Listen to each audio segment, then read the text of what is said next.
NCRB के माध्यम से आ रहे हैं, वह आंकड़े अपने आप में यह संदेश देते हैं कि उत्तर प्रदेश में आंकड़ों में भी जो सुधार दिखाई दे रहा है वो दिखाई ही दे रहा है, लेकिन व्यवहारिक धरातल पर आम आदमी निर्भीक महसूस कर रहा है।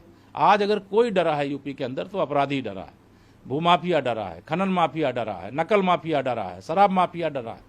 तो जो माफिया है उसको डरना चाहिए, जो आम जनता है उसको निडर होकर के अपने जीवन को जीने का अधिकार है, सुरक्षित जीवन, चाहे वो महिलाएं हों, चाहे बच्चे हों, चाहे बुजुर्ग हों, चाहे व्यापारी हों, चाहे उद्योगपति हों, हर वर्ग को उत्तर प्रदेश हर प्रकार से सुरक्षित लगे।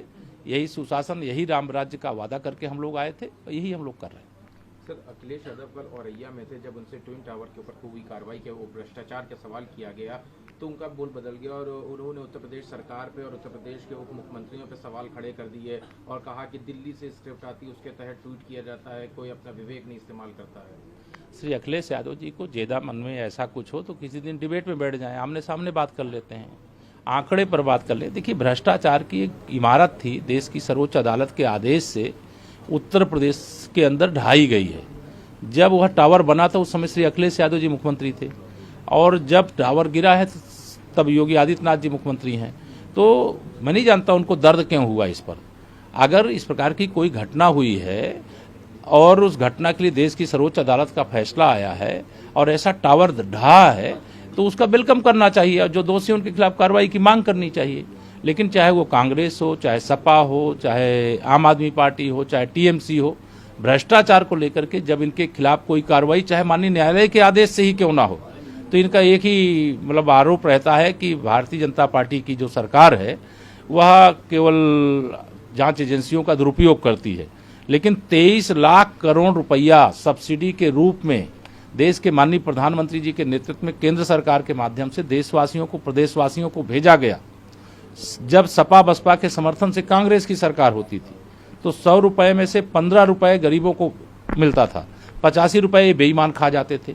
तो 23 लाख करोड़ रुपए का 85% जो नहीं खाए हैं वो बिलबिला रहे हैं। इमारत भ्रष्टाचार की ढह रही है, परेशान हो रहे हैं।